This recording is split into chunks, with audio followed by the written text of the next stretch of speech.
And good day to everybody, and welcome back to the CIB Presidential Seminar Series that we broadcast from Purdue University. As you all are aware, we are doing panel discussions for this season, and this particular panel discussion is the sixth in the series, and we'll be talking about quality of construction data availability in addressing the Sustainable Development Goals.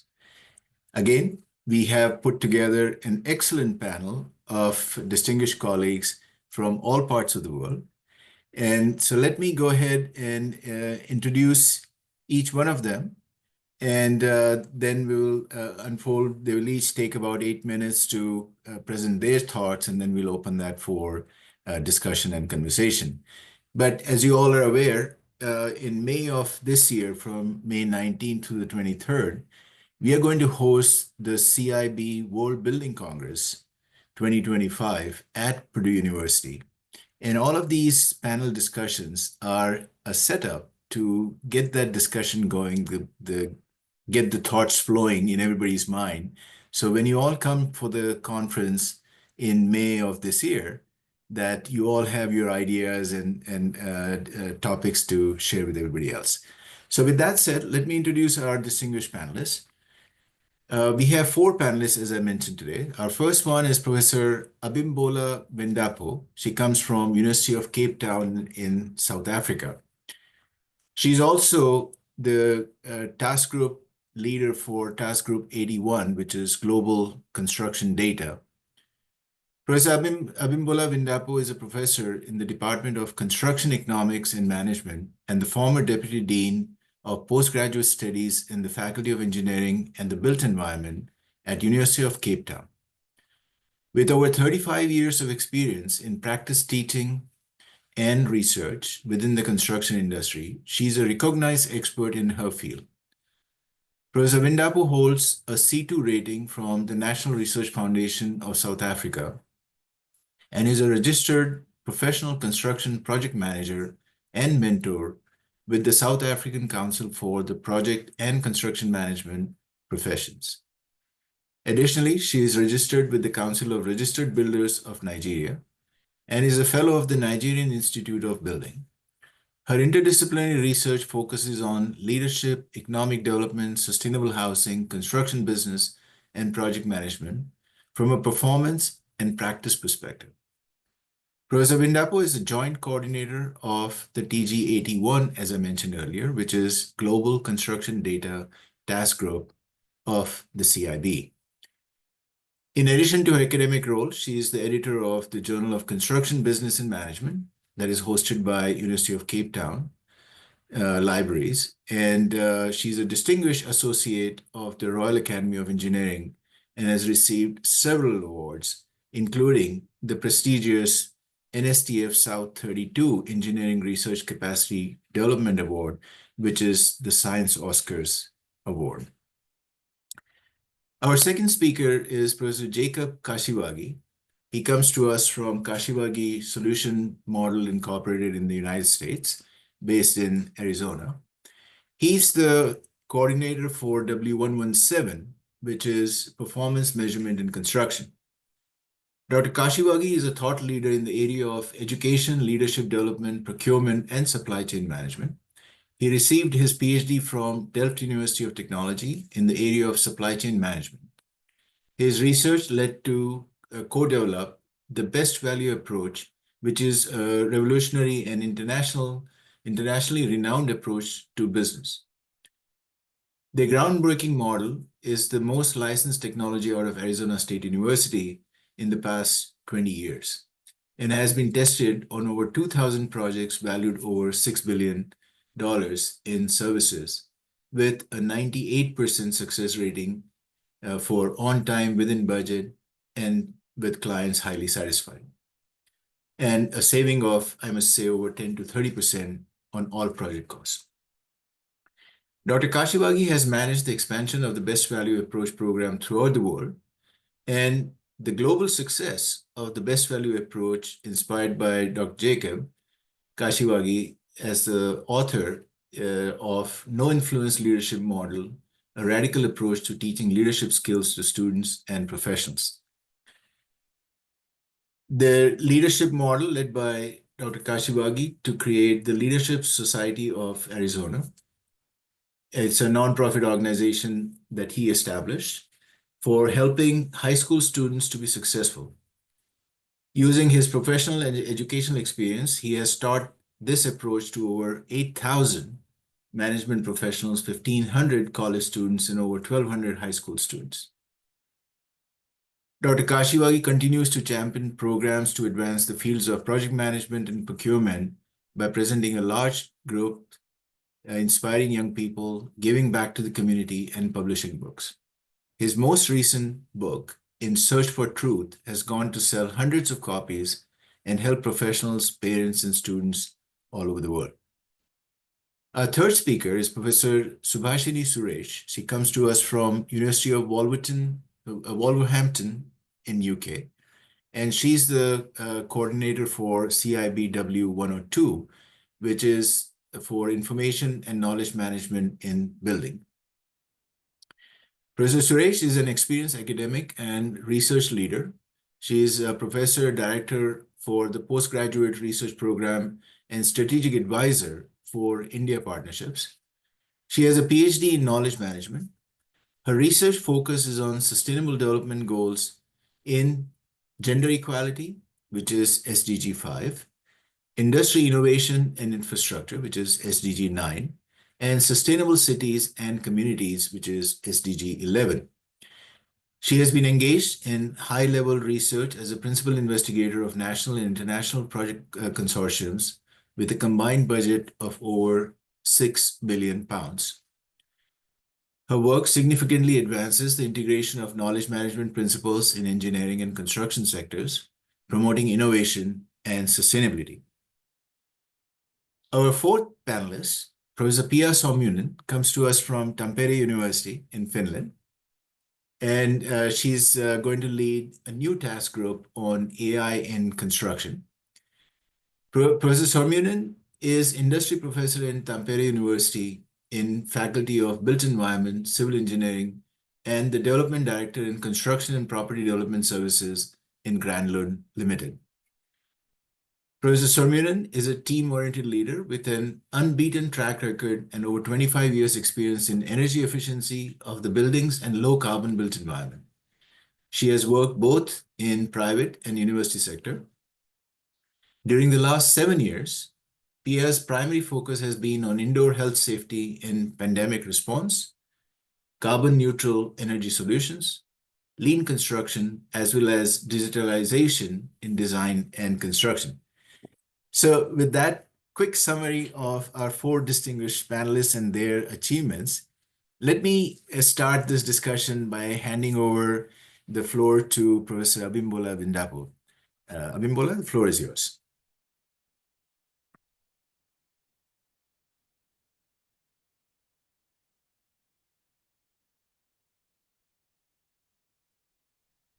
Can you hear me now? Yes, perfect. Now I have to project the screen. Okay. So I hope you could see the screen in projection mode. Yes, so, very. Yeah, thank you so much. So it gives me great honor and it's a privilege for me to present this topic and to discuss it, how global construction data enables informed decision-making for sustainability. And I want to thank Professor Mark Hastrak, the chair, the president of CIDB, for this opportunity, and Purdue University as well. I'm from the University of Cape Town. So my presentation will follow this outline, a brief introduction to what I want to talk about, the aim of the presentation, looking at how global construction data enables decision-making for sustainability. What are the challenges we see in global construction data collection, the role of CIB Task Group 81 in all this, and then the conclusion. So as way of introduction, within, we know that the Sustainable Development Goals enabled, it promotes different things. So it includes clean water and sanitation, which is SDG 6, affordable and clean energy, SDG 7, decent work and environmental growth, economic growth, SDG 8, industry innovation and infrastructure, SDG 9, sustainable cities and communities, responsible construction and production, and then climate action. So we want to collect data. We want to collect different data towards these different SDGs. And also data that has to do with investment in infrastructure as we are in construction. So it's known that investment in infrastructure is a central driver of economic growth. And there's a link between infrastructure investment and GDP growth, employment, poverty reduction, and inequality reduction, which are the goals of sustainable development.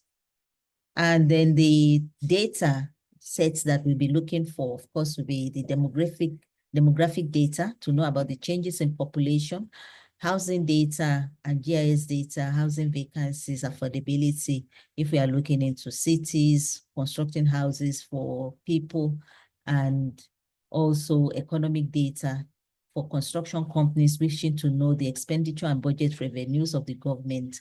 And we also need to know individual or farm level data to be able to measure the performance of construction companies. We also need have productivity information, especially in construction. We need to know construction outputs, how the targets for construction, their production targets, and how we can ensure that there's less waste on construction projects once we know these targets. And then labor information, the labor data sets are also important for us in construction because construction is a people business. So we want to know things like education, where we can source workers, worker productivity, and so on. So the aim of this presentation, knowing that construction projects are prone to failure, and also construction businesses are also prone to failures. Very few companies survive beyond 5 years. And most projects fail. They fail to meet their performance targets. We want to explore how global construction data will enable informed decision-making for sustainability. So I'll just briefly take you through construction data and decision-making. We need reliable construction data for sound infrastructure investment decisions. We need it to track investment trends and project outcomes in terms of the performance outcomes, time, cost, quality, health and safety, and so on. We also need to identify infrastructure investment gaps, especially in developing countries, in terms of housing, roads, water, sanitation. We also need construction data to make decisions around our production targets, how we use our resources, how we make sure that we use resources efficiently and effectively. We also need it for comparison of national and international competitiveness in infrastructure development and also competitiveness amongst construction companies. We need it to track business and project performance by analyzing past trends. And it's worthwhile to note that poor data leads to inefficiencies, cost overruns, and inadequate project planning. We need data for our information systems to benchmark our performance, adopting best practices from global projects. We need it for help in monitoring advancements in sustainable construction. Now that we are going into eco-friendly materials, so we need the data regarding those new materials that are coming up, and also materials that have to do with recycling. We needed to evaluate carbon footprints, energy efficiency, and waste reduction initiatives, how we can minimize construction waste through recycling and responsible material sourcing. So we just look at what are those challenges that we face in global construction data collection. So what we find is that there's a lack of standardized data collection across jurisdictions. And what this means is that data is not collected in a uniform format. While some may be collecting the data using units like cubic meter, others may be using meter squared and a linear meter. And then even in the US, the units used are imperial standards. So you'd be talking about gallons while we are talking of liters. So there's a lack of standardized data collection across most jurisdictions. There's also limited historical data, so which prevents longitudinal analysis. And then we have gaps in what we call the microdata, which are the individual objects, which hinders country-specific evaluations. So we lack data in terms of the companies in countries, the people, the events, how many transactions have been undertaken, how many projects have been closed, how many contract documents were sold, and so on. So we lack all those kind of macro data for use. So what's the role of TG81, the tax group 81? So our aim as a tax group is to develop a unified construction data framework, and which is a structured approach, trying to look for a structured approach for managing, organizing, and collecting data in a standardized way. We also aim to map out the available construction data sources, gathering economic data in the construction industry using a systematic way, and then also preparing comparable, valid, and reliable construction data sets for use in construction. Our aim also is to build a global social contract for open, standardized, and accessible data, just to have a philosophy around the ethics of using data. We want to enhance data governance and improve technical capacity, and also expand public access to standardized construction data for research and policy making. So in conclusion, I just want to restate that global construction data is very essential for making appropriate infrastructure investment decisions, which also affects the SDGs. So we have to make these appropriate decisions, thinking about the SDGs. And if we don't have data, we may not be able to make appropriate decisions to build smarter, safer, and more sustainable infrastructure. We also need, but to do that, we need to strengthen the CIB Tax Group 81 and other similar initiatives which will help us improve global construction data collection, standardization, and accessibility. So those are my references, and I want to thank you all for listening. Thank you, Professor Vindabo, for setting the stage up. I think that was, you raised some very excellent points, and I'm sure we'll get some good questions as we get to the Q&A part of it. But let me continue on with Dr. Kashiwagi. Jacob, over to you, please. Okay, thank you so much.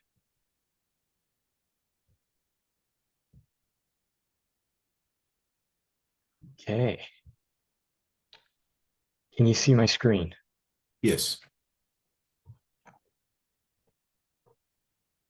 Okay, let me just give a quick summary and kind of some ideas related to performance information from my task group or my working commission of 117.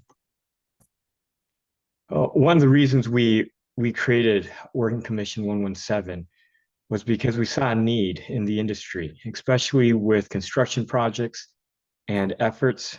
And it goes really to every industry. You look in the IT sector, it's even worse. But there's a lot of issues going on.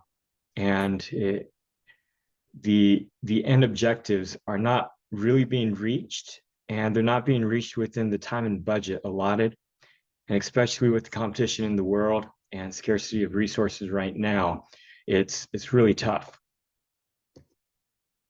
And so what we set out to do was really get good information on what was going on.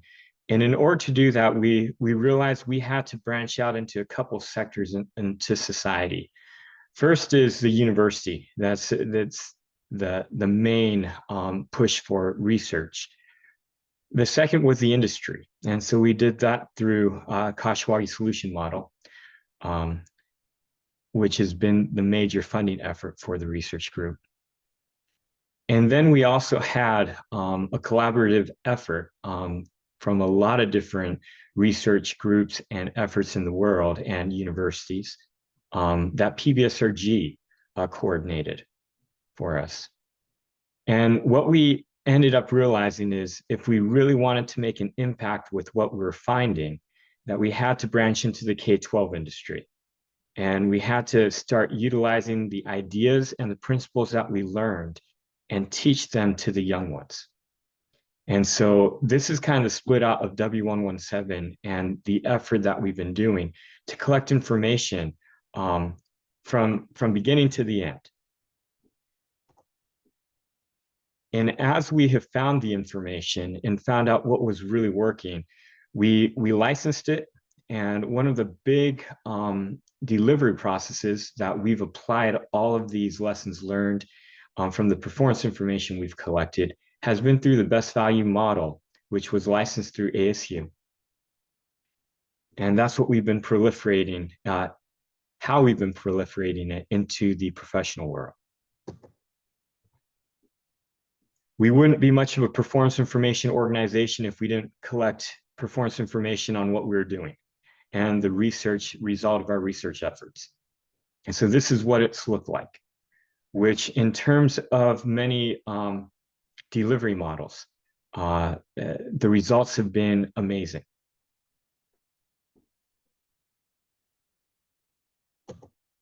But this is one of the reasons why it's so important for performance information to get out there. There's a lot of different delivery models. Every year, people are innovating and having new ideas on how to improve performance, how to improve efficiency, how to be able to reach the SDG goals that we want. But amazingly, if you look at the results of some of the information that we have found, it minimizes procurement and project management functions by 90%. I'm not the most popular sometimes because when you eliminate that much work in a project, there are people impacted. Of course, those people could be able to do even more, right? We can increase our capacity quite a bit, but you don't see this on many projects occurring. You see a lot of work and effort being done, not a lot of efficiency occurring. And that's one of the main reasons for W117 is to try to proliferate this performance information so people know what actually works. Because what actually works could save a lot of money, time, effort, and it could allow for a lot of good to be done in society. The second point, how do we do this? It's really simple. We utilize performance information and experts. Now, the only way you can get to an expert is if people are collecting performance information. If you don't have performance information, everybody looks the same. Every project looks the same. So what we're looking at is nobody is collecting performance information, because if people were, then you would see these type of results as well as this efficiency occurring everywhere. And this is one of the main reasons for W117. Now, we've been doing this for a long time. We have a lot of industry experts. And so one of the main things and one of the differences with our research effort in W117 is we have a lot of industry experts. Not only academic on our committees and boards, but we have a lot of people actually doing the work, which is part of the issue, is we don't have enough of the people actually doing the work involved in the research efforts. And this is what's been allowing us to get a lot of good information, is our connection with the industry and the amazing people in a lot of different organizations that are professional and businesses that have helped in our academic efforts.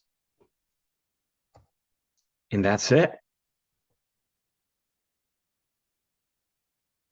Great. Thank you, Professor Kashiwagi. That was wonderful. I have a few questions that I was trying to jot down that we will pick up as we get to the Q&A part.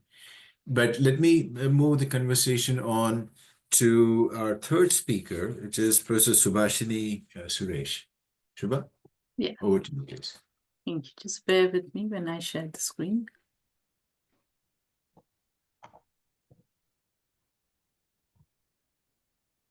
Are you able to see? Yes. Brilliant. So good day, everybody, and thanks for having me. I'm very much honored, and it's a pleasure to be in this seminar series organized by Professor Mark Ashtak and by the CIB. So thanks very much for the organizing and having this event on a Friday, which is very helpful. So the topic we are focusing is quality of construction data availability in addressing SDG, the Sustainable Development Goals. And the topic that is concerned to me is managing knowledge to drive sustainable construction. So where does W102? I'm the joint lead for the Information and Knowledge Management in Building, which is the Working Commission, and its main objective is in two folds. So it looks into the general information flow and how that is integrated with knowledge management, but how the theory from the academic side is embedded into practice and the best use of that. And especially in this contemporary era of Industry 4, Industry 5, how does this information get converted into knowledge management? So with that in context and the remit of the Working Commission W102, I'll just give you an introduction about myself and the work that I do. So in a snapshot, I've been working in this field for over 20 years. As Mark introduced me in terms of the funding that I've attracted working with my research group and people across the world, it's around £6.25 million. Research publication, over 300 research publication, and just last week I had my 31st PhD completion under my supervision. I've been also invited to be the visiting professor at Bengaluru City University in Karnataka, India. But nowadays in the university, I've been asked to work with the Office of Vice Chancellor on strategic projects. So coming to the context of the implementation and research areas, one of the things I look into is sustainability aspects. And for me, sustainability means it's a triple bottom line. We're looking into social aspect, looking into economical aspect and environmental. And how does these three issues work together to form sustainability? And that could be from an organizational perspective, and that organization could be a private organization, it could be a public organization. So with that, like in terms of the work that has been cited, got over 3,500 citations with an H index of 31 and an I index of 77. So how is this possible? So as the remit of W102 is to get it into practice, how is that done? So I'm just going to list a few key projects that I was involved in. It started off by knowledge mapping in sustainable urban environment. This was way back in the early 2000s. Then looked into small and medium enterprises and how they capture knowledge. And specifically, I had a project on cost of poor quality as to, if you look into the cost of poor quality within the construction industry, it is as high as 40 to 50%. So how can knowledge management play a role? Taking that forward, it was the role of leadership within the context of knowledge management. Then kind of spread our wings in terms of other regions of the world. And these are some projects in Kingdom of Saudi Arabia. Not only in the construction industry, there was transferable knowledge that we have used for the Ministry of Justice, for example. Coming back to the EU and the UK, EU, we means our research team has been working, and these are live projects that are currently happening, the Green Log and the Soteria. It very much links with sustainability aspects. And as we go through the question and answers, I'll be able to give you examples. And the recent one is we got a project from Brazil, the British Council one, that looks into urban futures. The art from the press, this was early this week, was the use of AI in government. So we had written evidence to the UK Parliament. So in the UK, the government asks for written evidence, and the civil servant goes through the written evidence to see if value is added to the policies that they are forming. So our work got accepted by the UK Parliament, looking into the use of AI for governance. So how does that come into play? So one of my areas of specialization is smart cities, and within smart cities is smart governance. So the underlying concept is, what is knowledge? People often confuse that with data information. So I'll just spend a few moments on that. When we are talking about data, it is numbers or aspect that is an object. You can see it's a fact. So when you put the context around that, it becomes information. And in my slide, I've given in terms of data, it can be numbers such as 10, 20, 30. So in the UK, when you say it's 10 degrees centigrade, for us, it's a nice day. Whereas in some countries, it would be peak winter. That is where the information comes into play. And what is knowledge in that? So when you put the information in context with the experience, that's when it becomes knowledge. So how is that going to be now looked into from an organization perspective in order to get positive results? So when we are looking into knowledge, there are various forms of knowledge and various types of knowledge. And this is where a lot of the debate comes into artificial intelligence. So which knowledge can be taken forward in terms of artificial intelligence? But for me, if you look into knowledge, is the information which is interpreted. And actually, this is through the acquired experience previously. So it is a very complex process. It's not straightforward. Not all knowledge can be captured. So how do you make sure the other forms of knowledge can be transferred, can be shared? It's the various organizations work into it in terms of how the best practices can be disseminated, how the worst practices can be minimized.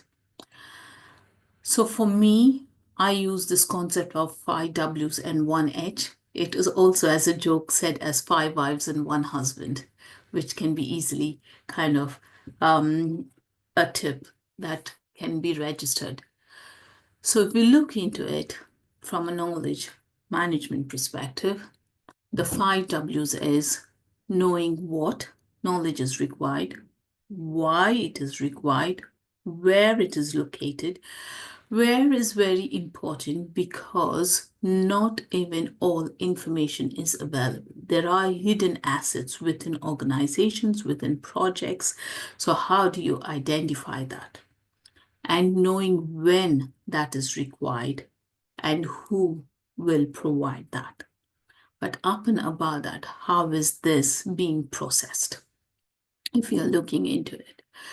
So to give a snapshot, how important knowledge sharing is, here I've got a continuum. It says with no knowledge management, you're doing the work, you're applying it, and that goes on. But with the embedding of knowledge sharing as one of the process of knowledge management embedded in the process, you are sharing knowledge among your colleagues and looking for a co-created solution. So with no knowledge management in a project or an organization, you're continuously doing the analysis and you're doing the application. But with knowledge management and sharing embedded, it is more efficient, and that's what has been found out. So coming to the organization perspective, in terms of the structures, why some organization knowledge management is very successful, whereas some, it has failed miserably. It's because of the structure they are and how the leadership within that organization or department and or within the project works. As long as it is agile, means there are adaptable to quick changes and continuous improvement, that keeps them within the marketplace. And we've seen loads of examples of this during the COVID in terms of organizations failing to adapt to these changes. So with that, I conclude my slides, giving the tip of the iceberg, kind of the context of today's seminar. Thank you, Mark. Thank you, Professor Suresh. That was a great presentation. Thanks for sharing all the research efforts that are going on in your group. Seems to be a whole lot. And with that said, let's move on to Professor Sormunen to get a perspective on AI and data management. So, Pia, over to you. Thank you very much, and thank you for this invitation for this panel discussion. And it's my pleasure to be in here. And first, to give an introduction of the AI in construction, and after that, of course, more discussion, the participating in discussion. Can you see my screen? Yeah. Now? Yes. Okay. As Mark mentioned, that we are going to establish a new task group called AI in Construction in CIB. And we have worked this spring around this subject. And I give you some ideas why we need this task group. We know that the AI is a mega trend. Everybody is talking about AI and AI agents. And also we understand that AI is a possibility for the construction sector also. And background, we know that we need to go forward in this digital transformation, and it's coming. And also, we need to take this digital leap in design and construction. It's really our possibility, and AI is playing a very big role in that. As we heard before, we have problems is productivity loss, project delays, and cost overruns. And this is the normal nowadays. And we need to increase productivity in construction sector. In the same time, we are having goals for sustainability and carbon neutral in a carbon neutral future in construction sector. And we're talking about circular economy and so on. And how to do that? In Europe, EU is pushing us with the different directives and regulations for the sustainability, and also different energy regulations and directives, and also for carbon management. And nowadays, the thing is that if we design the building, it's not we don't know exactly. Sometimes, many times, we don't know exactly what is the building when we take it in when we have a handover, because we are losing data all the time. It's not what we have designed or planned, because the procurement during the procurement process, it changes the materials or equipments, and we are losing the data. And if we want to do carbon management in the future, we need to know exactly what kind of materials and equipments we have in the building, and what is embedded carbon in the different materials. And how to do that? We need to get automated flow of supply or automated supply chains management in the buildings. We know that it's not easy. We need to work with to end it up to the digital handover. And the problem is that the data is fragmented and in a different platforms from different companies or national platforms and so on. And in that way, it's very difficult to get the data flow through the construction project, even in one project. Or if we talk about, like Dr. Strupa talked about global data, it's more and more difficult.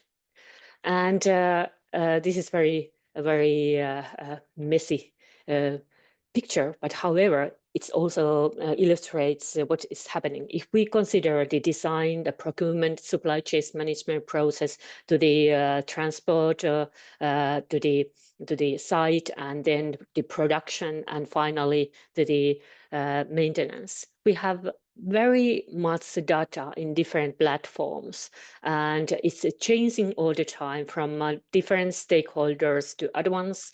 And like I said, that we are losing the information flow. And in the end of the day, we want to know really what is the building, and we want to know CO2, and we want to know all the materials data to do circular economy, and also to do carbon management through the construction project. And we noticed that, okay, is AI solutions for supply chains data flow management? Because before we were talking about data integration between different platforms, but now AI is our possibility. And we have found 3 different solutions how to improve data flow. The first one is tailoring AI language and basic models to the needs of both the ecosystem or construction process or in individual companies. And the second one is to develop RAG and hybrid search engines. A third one is innovative AI agents, which are coming. And right now, yes, one example of AI agents, I think you are all familiar with that. But for example, we can have a different kind of agents doing different kind of tasks in a construction process. For example, here's how to automate environmental reporting. We can have a collector agents who is collecting data.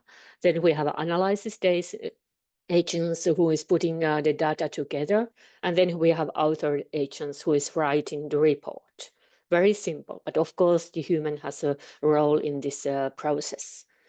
But still, we are not in that stage that we have very much different applications. We are doing more work in that, developing different kind of agents for different kind of tasks, doing the different kind of really different kind of task in a construction process. And in Finland, we have just applied in a huge research application for Business Finland, 20 million euros to develop 100 different kind of AI agents to doing this work and moving the data. And that will be the open access of that. In that way, I think after 3 years, we are in a different situation. We have already some applications how to use AI in a construction process. And of course, we know that impact will be huge. It will change the processes. It will change business models. It will change dramatically the construction sector. And I hope that we are going forward to this industrialization in construction sector in that way. And it's the only way to do that is to use AI-driven supply chains management. This is one aspect in AI, how to utilize it. And of course, in the new task group, we are interested to see different kind of applications in AI, not just the data flow. And right now, we are doing this kind of survey of different kind of project globally around the world to understand where we are, what kind of projects we have in AI in construction. And we are collecting data. And if you have a time afterwards, you will get these slides. Maybe you can participate this survey. And if you participate, you will get a report also about what's the situation right now. But of course, we will meet in Purdue, and we will have a kickoff meeting in a new task group in Purdue. And you are welcome to participate in this AI in construction task group. And I really look forward to Purdue meeting and starting this new work. Thank you. Thank you, Pierre. And as Professor Sormunen just mentioned, we'll make this QR code available to everybody. And so if you're not able to capture it now, make sure that you get a chance to address the questionnaire whenever you have time. So with that said, thank you all of you for setting the stage. I'm sure there are a lot of questions that are buzzing up. I have a few that have come my way. So if I don't see any hands going up right now, I'm going to look at the questions that came to me. And Yeji, you had a question. Please open your mic and ask a question. Yeji Hong.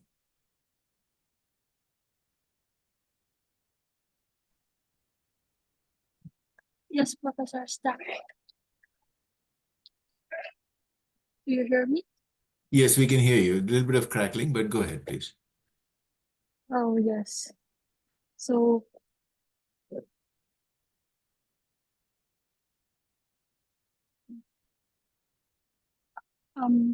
I want to ask all of the panelists questions. First, thank you for your interesting presentations, and we all of us appreciate your time on this Friday. And I want to ask what are the biggest challenges in ensuring construction data accessible, structured, and real time? Because I'm working on collecting data in construction site, and because of the complicated environment, and they are very dynamic, so I feel it is very difficult to get a real-time data. So I just want to ask, how do you guys work on this data acquisition in your for your tasks?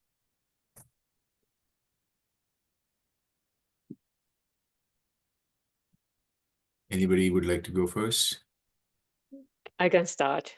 Yes, go ahead. Yes, I understand this problem is every day we are facing that problem.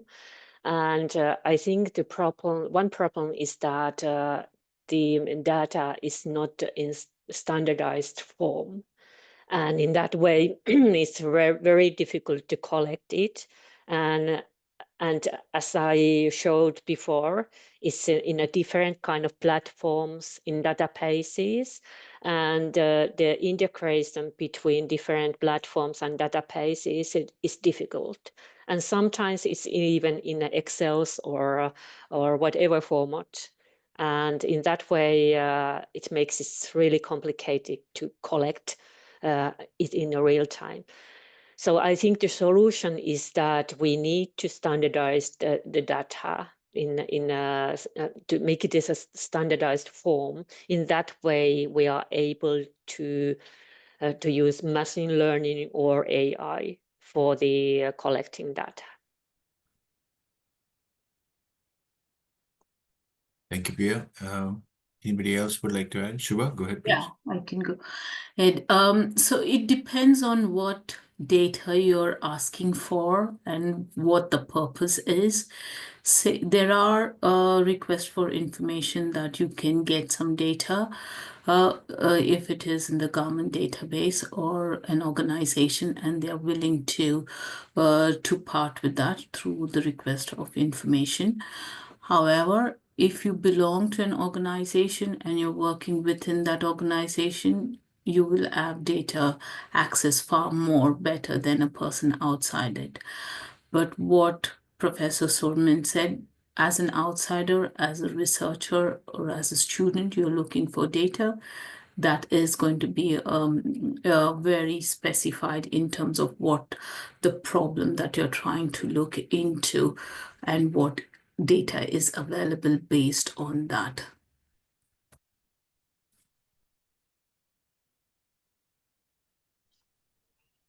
Okay, we have number of... Yes, Jacob, go ahead, please.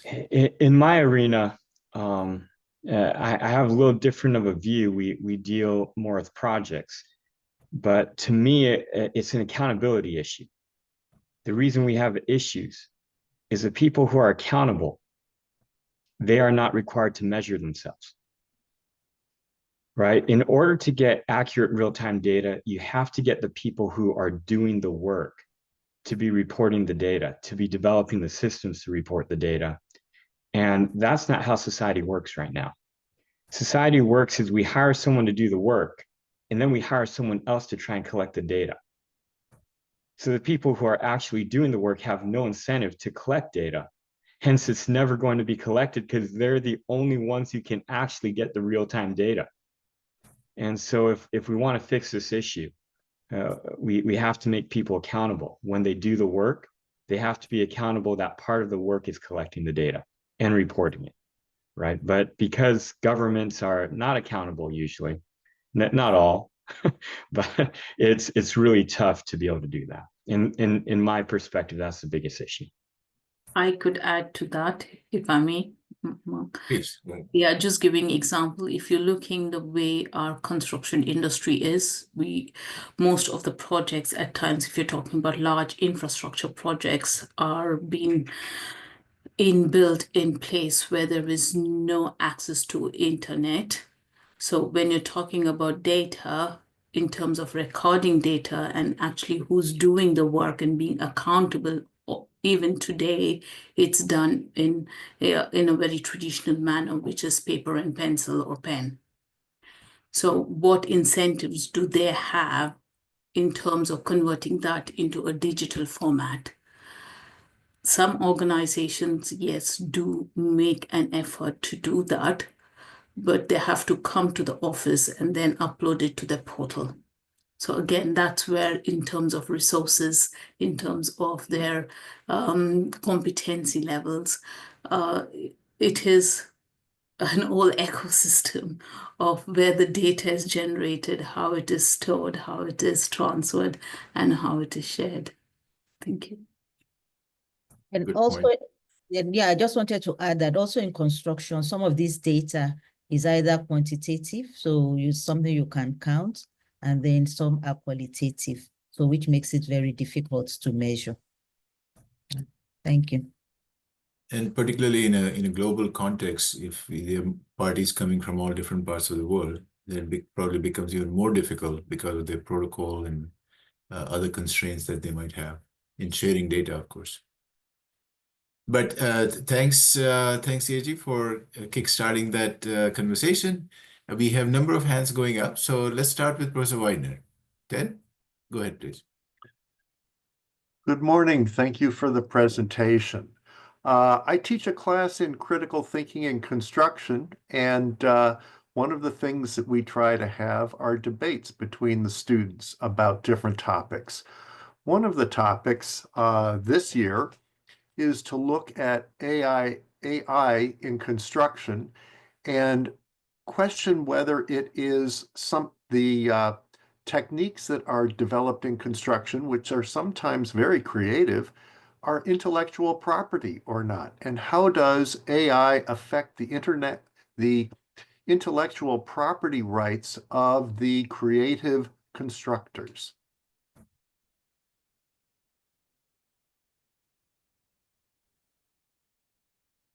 Yeah, would you like to start on that one?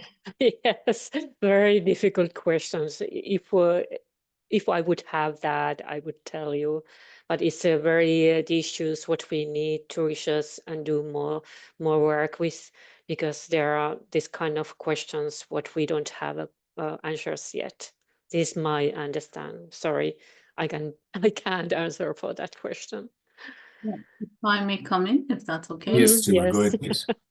Yeah, when we are talking about AI, artificial intelligence, it is very much data driven. So it is data that is trained, i.e. the data that is available. So you have your input variables, then you have your black box, which is the mathematical computation, and then you have the output. So what does that mean? So you know the inputs for which you're training that to provide the outputs. And then comes the various type that you want. Are you looking for prediction modeling? Are you using for image processing? So when we talk about intellectual property, AI is usually for repetitive works where you have that data for. It is very less likely you're looking into creativity. And that's where when AI comes into, they get confused between information and knowledge. Because what AI is using is the information that is fed into the model. So in terms of creativity, intellectual property is the output, what comes out from that, that enables the decision maker, or in our construction industry, to take that forward for creativity. And that would be my kind of response to the question. Okay. Yes. May I continue a Yes, little please bit? go ahead. Because now I'm getting in. Yes, that's right. I agreed with Dr. Schuber. But however, if we talk about, for example, AI agents, which can be as a product, which the different companies can sell, then we are talking about this issue.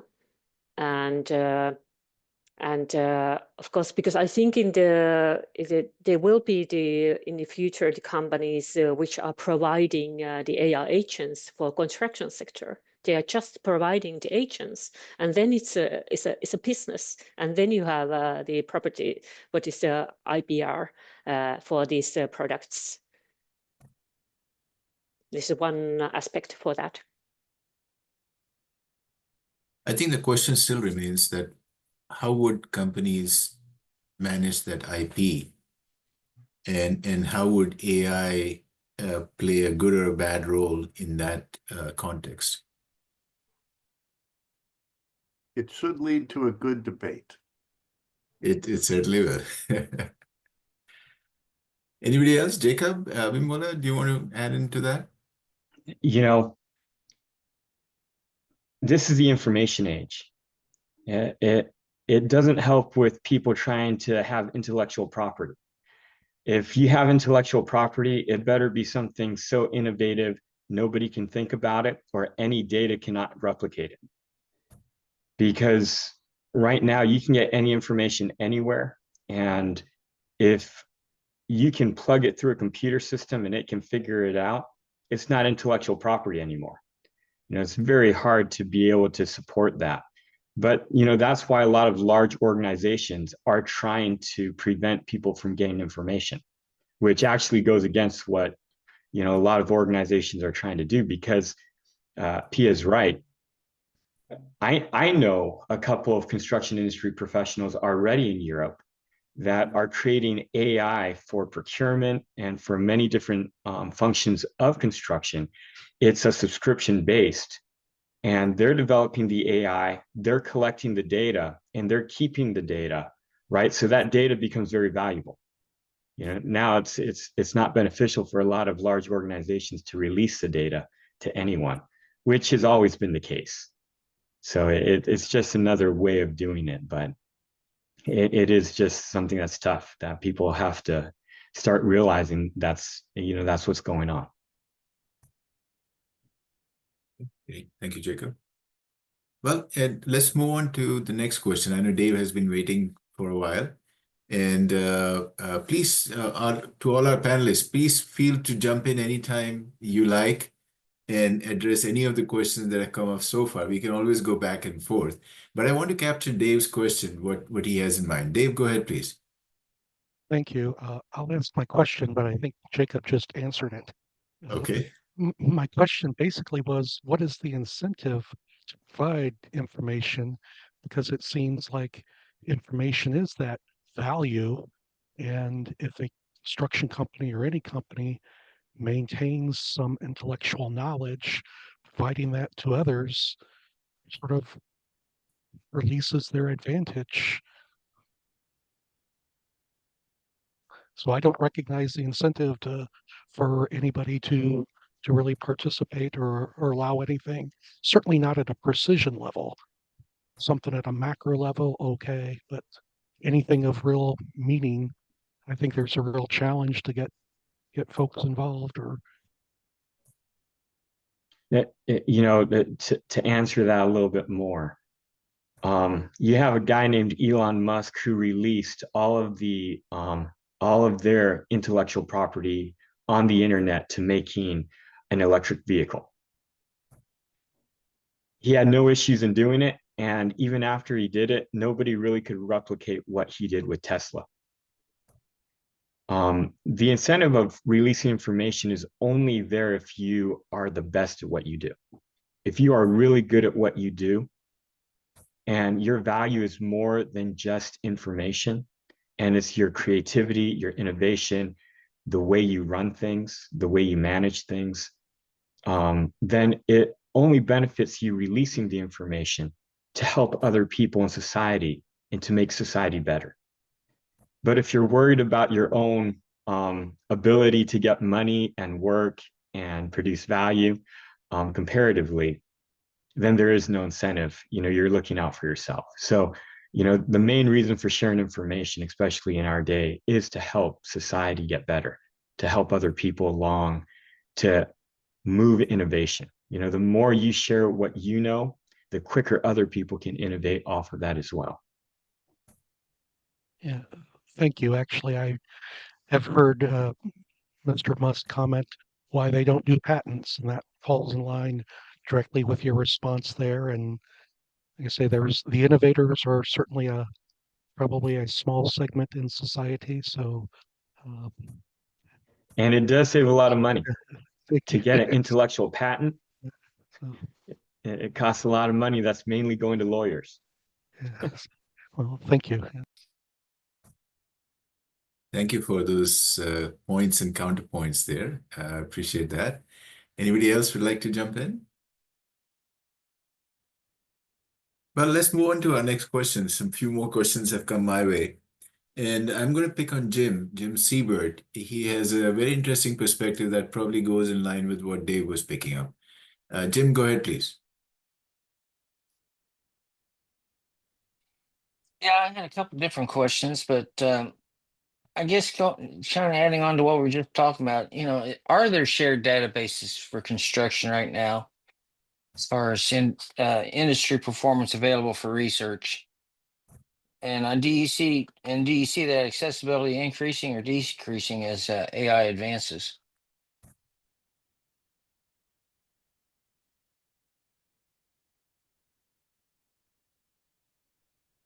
Not that I know of, Jim, except for Google. That is the greatest shared resource for construction or any information, or any of these other public AIs that drag information from wherever they can get it for free and puts it in. But I don't know of any very large group sharing construction industry information resource. Neither do I. So there are no shared database for construction. Most of this information is held by construction companies who, because of wanting to be much more competitive, because construction is a competitive business. Because I listened to Jacob, who said we will release information. You don't release information because you want to use it internally or for your own good. So most of these companies keep that information, and that's what makes them maybe the best construction companies, because they are more competitive. They know how to cut down on waste. They are more sustainable. They know how to deal with health and safety issues and so on. And so they keep most of the information for themselves. So that's what the TG81 was trying to do, was trying to build this huge database for construction, global construction database, but we've not succeeded in that. Yeah, thank you. Thank you, Jim. Well, let's move on to a few other questions that have come up, and I'm going to pick on Michael Bishop. Michael, you had some questions. Go ahead, please.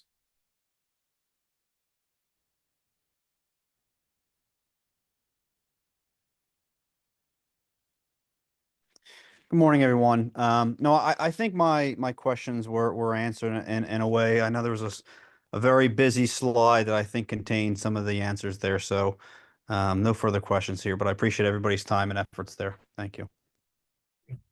Thank you, Michael. Any other hands going up? So I have a few questions. So I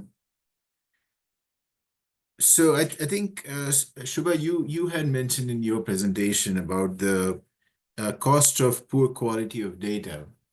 And when I think about AI applications, and I think somebody rightly mentioned that they're all based on data, and there is information, then there's knowledge.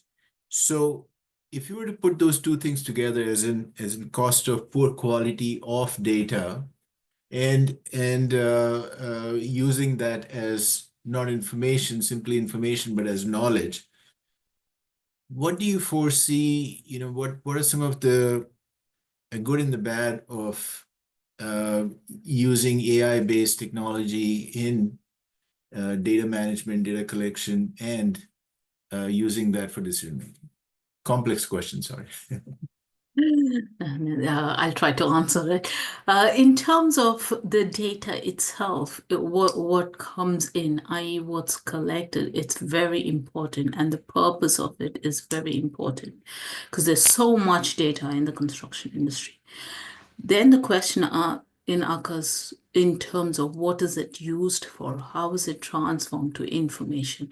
And how does it help the decision makers? So if there are, for example, in terms of the cost of poor quality aspect, so what is the key issues of that? Is it the person actually inputting it? Is it the system error? Is it the training that has to be provided? Where is it going wrong, or is it the bottlenecks? Then comes the outcome side in terms of the decision makers. How do they see? Because even as of now, if you're talking about large organization or even medium and small, they are happy with an Excel spreadsheet to put their data into it. To make that Excel spreadsheet into some form of visualization, some people mistake that for artificial intelligence. That is not artificial intelligence. When you're talking about artificial intelligence, there is a process that takes place. That's what I'm saying. It goes through a set of data that already exists. You train that system in order to come out with outputs. So when we talk about decision makers, it's very important in terms of the leaders, and that leaders can be in various levels. It could be the strategic leader, it could be the tactical, and it could be the operational leader. Are they aware of AI in terms of their benefits, but also in terms of the usage of it? And how are they, what is their role and remit in terms of feeding the data into the models that are used? Very important, because in artificial intelligence, it's garbage in, garbage out. Simple as that. However, if the data is accurate, it does help, but if it is not, it doesn't help. So it's very much driven by, for me, when we talk about knowledge management, by the leaders and the champions who take that forward. Thank you, Shubha. I've attempted to answer your question. No, thanks. You touched upon really some very important points. Anybody else would like to jump in on that? I agree with Dr. Shuba. A little different perception on it, because to make a really good artificial intelligence mechanism, it does take good data. It takes good programming. Someone has to actually program the function of the artificial intelligence and how it processes data, what it can do with the data, how it can analyze the data.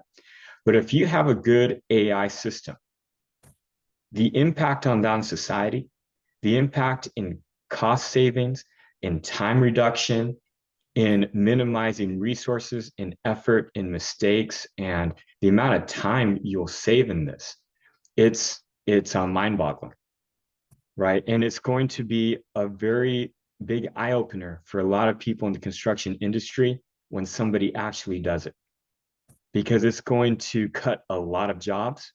It's going to cut a lot of positions, right? And it's going to make things 10 times more efficient. I know a construction company, they use artificial intelligence. They're a large, one. They do billions of dollars of work, and they use AI now to make their bid proposals, to be able to analyze what's going on in projects. And one of the things is AI does more than just translate an Excel spreadsheet data into a visual, but it can do that. It can take weird ways of data, handwriting in data. And if you have a good AI with a good reader, it can take all that data and put it into a format with Excel spreadsheets data, with all sorts of mediums data, and they can make all that data available to analyze together. Whereas it would have taken hours to input, now it takes seconds, right? And this company, usually their proposals are hundreds of pages. Now 80% of their proposal is made for them. The only part of the proposal they really have to make now, because they've done it enough that every proposal they make, they put into an artificial intelligence system of data. That AI reads every single proposal, looks at the best things in each proposal, can shoot out a new proposal for them in seconds. And all they have to do is adjust it for the specialties of that project, or the cost, whatever it might be, that's different. And now what took hours of labor and expertise, now you cut it into a couple of hours and they can get a $1 billion proposal out the door, right? And so when this actually hits, and it hits in a widespread manner, I believe it's going to have a very big impact, in a very good way in terms of efficiency, in a very bad way in terms of a lot of people will be out of work, that people are going to have to rethink what they can do to produce value. Jacob, I think you touch upon some very good and important points, and I want to come back to that, but I saw that Pia was going to jump in. Pia, go ahead, please, and then I'll come back to that was very, very good example where we can use AI. And that's the case if we have an existing data, but sometimes we don't have it yet.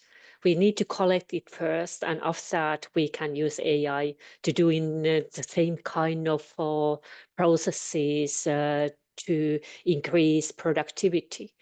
And that's the one thing why we need to consider how we can standardize data to get this database, and after that we can do analysis. And yes, but thank you. It was just what I want to include in that. Can I jump? Yes, go ahead, Shiva. Yeah, and if you see other industries, they are up and about in terms of implementing AI. And as Dr. Jacob said, it's not only data in the form of Excel spreadsheet in terms of the numbers, but also handwritten. But in addition, it could be audio, it could be video, it could capture the context as well. So the question is how to we bring it to the construction industry in terms of developing very specific task-driven AI models for the particular organizations. And then you look into the construction wide in terms of the application of it. So all of you are bringing out very, very important points, as in, the richness of the data and the credibility of the data source, right? So I'm thinking that your point of view is more as a contained data set for perhaps a company, as they can use that for generating their own contracts or generating their own bid proposals and measuring their productivity. But I want to bring that forward to Abimbola and put it in a global perspective. And Abimbola, you had mentioned in your presentation about lack of standardized data, limited historical data, and then gaps in the micro data. And many of the points that our other speakers have raised. But how do you put that in the global context when, what we are struggling with is that the data, if it is not managed properly can be garbage in, garbage out. But if it is contained within a company and managed more effectively, then that is more productive for the company. But how do you put that in a global context and a standardized global context for that matter? Yeah, so we were hoping to develop a global framework, like everyone accepts, like members of the TG81 in different jurisdictions would accept that standardized data collection module, and then use that in collecting data in their jurisdiction. So like in the US, I made an example that you use gallons instead we use liters. And so how can we ensure that from each place, this data is valid, is reliable, and is comparable? So we can compare what's happening in the US, but it has to come from individuals based in these countries. So, and then what constants do they use? So maybe these constants are what is fed into an automated tool like AI. And so these constants also have to be standardized. So we are talking of production. What are the production targets they use? What are the constants they use in measuring production? And so on. So we were hoping, but we've not been able to get this kind of maybe an Excel spreadsheet that contains the different types of data sets that we want to collect, and then also highlighting the standard or the constants that we'll be using in collection. Yeah, that is indeed a difficult, this is indeed a very difficult proposition that you're trying to address. So Yes. that's great. Anybody else would like to jump in on that question? The global perspective of data and standardization. Yeah, so we talk about global perspective. I think it's important to look into the details as to what are we talking in the global context. So for example, if it is urban planning and how AI is used for urban planning and how the construction companies have played a role in that in terms of the major clients and the subcontractors and how it's worked. So that could be kind of a case study approach for a country and how they've used in a particular context. And if we have like case studies across the globe, they could then form the set of data that could be helpful in terms of it could be classified into which region of it and why and how it takes place, because very much it will be based on regulations and other parameters, but equally so there would be some common parameters and variation of parameters. So that's something potential could be looked into urban planning, but the one that I also emphasize is the critical infrastructure. So that could be like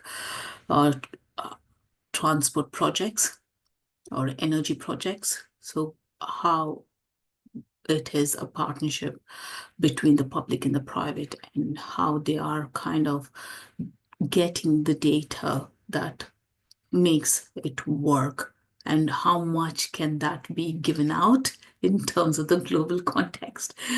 And then comes the issue of data sharing and data privacy. So there's a lot that goes into, but as a starting point, if we can start off with case studies in different countries and then look into the data points from there.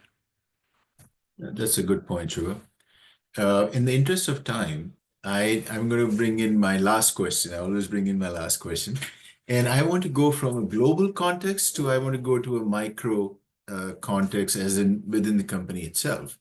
And one of you rightly pointed out, the fragmentation of data is a big challenge, right?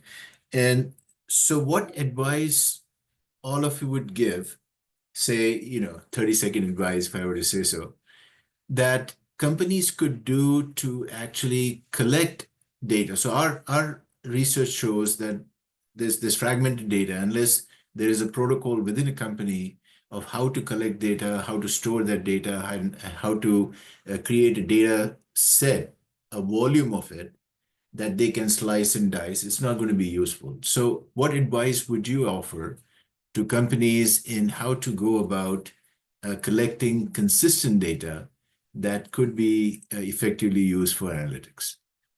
Let's start with Pia.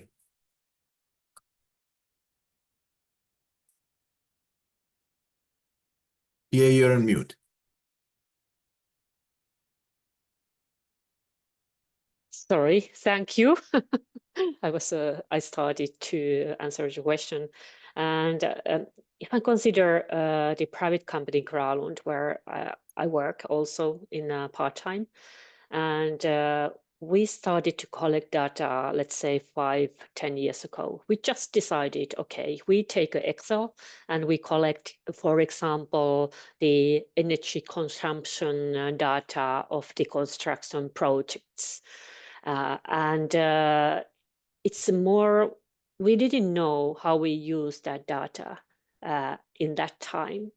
But now, after we have the database of all the projects what we have been involved, we have a mass of data what we can analyze and understand. And we have created a kind of optimization tool for construction projects, so that you just give a certain KPIs and you can get the estimated assumption of the energy consumption. But I think it's more starting to collect data, because some companies, they don't collect data at all. It's the decision to starting do that. Very simple. Simple advice. Shiva, let's go to you. I'm going in the reverse orders. Yeah.